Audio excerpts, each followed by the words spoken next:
Welcome to our second installment of Down the Right Field Line. I'm your host, Rafael Rodriguez, and I'm here joined by my co-host, Robert Rodriguez. How you doing, guys? And for those of you who have no idea what we're doing here, we're two baseball fans, more importantly Marlins fans, and all we're doing is talking baseball, and we want you to be a part of that. So to do that, you can follow us on our Twitter handle at Down the RF Line. And you can also follow us on Facebook at the same handle, Down the RF Line, and like us there, comment on this video, kind of give us your feedback, and if you really want to get personal, you can email us at downtherfline@yahoo. Yeah, so basically those three ways that you can get a hold of us: ask us questions, send us comments, you can send your frustrations towards us, whatever you want, there you go. We want this to pretty much be a fan-based show, and you know, we love talking about Marlins baseball, and we like to hear Marlins fans talking about it as well. So send us whatever you got, send us predictions for this coming off season, and we'll definitely talk about it in our next show. Definitely. And you know what? If we don't like your idea, we're going to call you out, and vice versa, feel free to call us out. Just like we have on TV, we'll have the angry email of the week. Exactly. There you go.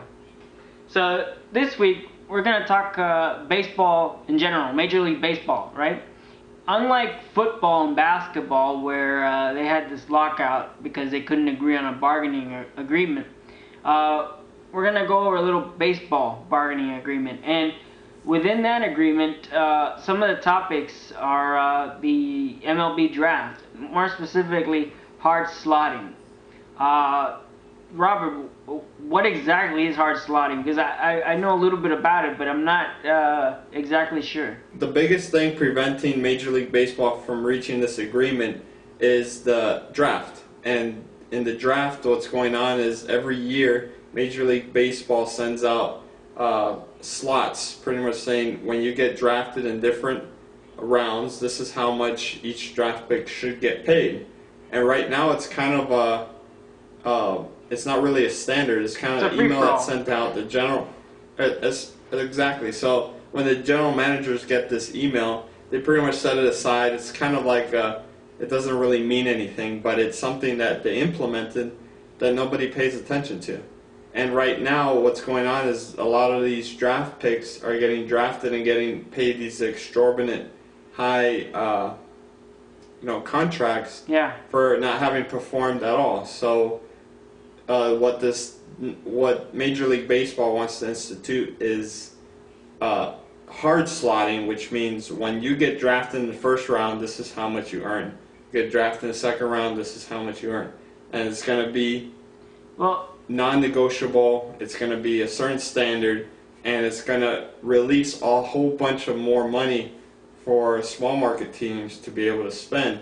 Rafi, I think he had a statistic about the Pittsburgh Pirates and how much they spent this past draft. Yeah, they almost spent just over $17 million, if I'm not mistaken. That's a lot of money for draft picks. Mm-hmm. I understand where you would need it for that reason that you were saying, to give small market teams chances to add on to their active clubs. But at the same time, owners, I guess, in my opinion, should do what they want, and if they want to spend it on, you know what I mean. Maybe you disagree with me, but it's. I understand that it's up to the team whether they want to spend that money.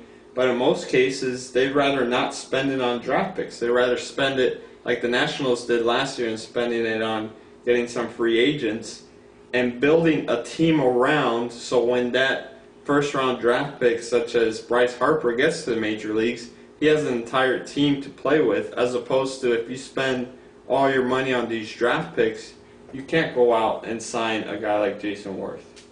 I mean, it's gonna be interesting to see what deal they reach. Yeah. And I definitely am pretty confident that whatever deal they reach is going to be a lot better than the current system, and we'll see what it is. Definitely. And now that we're on the collective bargaining agreement, there's actually another topic we want to bring up, and that's the realignment. The Astros are, I believe, close to being bought Am I correct on that? And Correct, yeah. if they were to go through, the realignment would come into place because the Astros would move to the American League West. Now, it won't take an effect this coming season in 2012, but definitely in 2013. That's a whole nother story. That's confusion to the max for both of us. I mean, at least it's just. But you know what? We're gonna talk about it because we love baseball, and let's go for it then. Let me just explain realignment for a second, and currently what's being proposed for realignment is, like you said, the Astros would be sold. They would be moved from the National League Central to the American League West. You would have 2 Texas teams in that division, and you would have 2 15-team conferences, I guess you can say. Even though they're leagues, they're kind of going to be structured like conferences like the other sports, because you're going to have interleague play the entire season. You can't have interleague play only 1 month a year anymore, because now either one team has a bye on every single day of the season, which obviously wouldn't work because you don't want to have a bye on a Saturday because that's your biggest draw. And that's definitely not going to work. So the biggest thing that they're trying to figure out is how are we going to do interleague play throughout the year. And Rafi, I want to ask you, if they do interleague play throughout the entire year, the National League is pretty much, even though I'm pretty sure they're going to keep the National League rules while they're playing in the National League Park, but the National League teams are going to have to go out and sign DH, because they're pretty much going to need that DH at least once a month. Yeah, that's going to be interesting because, you know, like we mentioned, the American League and the National League are 2 different things, and to now have to play American League ball with National League rules now becomes unnecessary, in my opinion. I mean, right. You're trying to play a way that you've been playing for the last umpteen years, and now you have to change a little bit. Why don't you just do away with National League rules and just implement DH? I feel like that's the way it's going, and I don't necessarily agree with it. You and me are both big-time National League guys, in the sense that we like that strategy behind it. We like when you're down by 1 run and you walk the number 8 guy so that the pitcher comes up, so the opposing team has to use a pinch hitter and take the starter out who had a shutout the first 8 innings or something like that. There's a lot of strategy in that, and if you bring in the DH, maybe the American League teams don't mind that kind of strategy, which is fine. They have their division, and we're going to beat them in the World Series.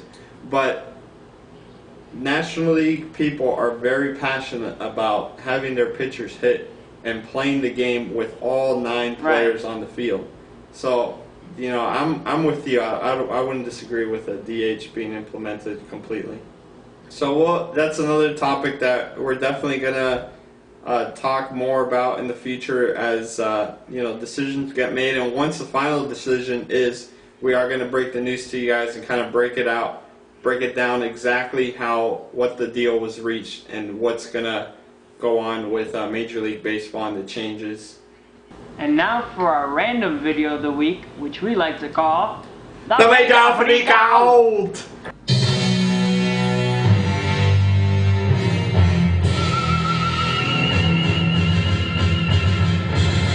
This graveyard is swinging. Hey, look, a zombie! The zombies will never find me in here. The zombies have found us here! No! I sure hope they don't bust through that window. Get off! My shoe! Whoa, that was close! Quick, get in the truck! Hurry, drive away! Woo!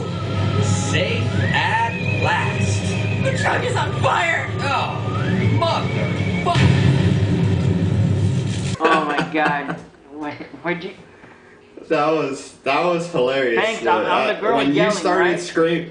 When you started screaming like a girl, I mean, I just lost it cracking up, because I literally got an email about this, and I just dropped us both in, And then I just watched the video and I was cracking up Cannot so believe hard. it. If you want to check out the video, we just tweeted it also, so check it out on Twitter. And that wraps it up for this edition of Down the Right Field Line. Again, you can follow us on Twitter. Our Twitter handle is @DownTheRFLine, and you can also like us on Facebook at our page Down the RF Line. So we'll see you next week, and have a good week.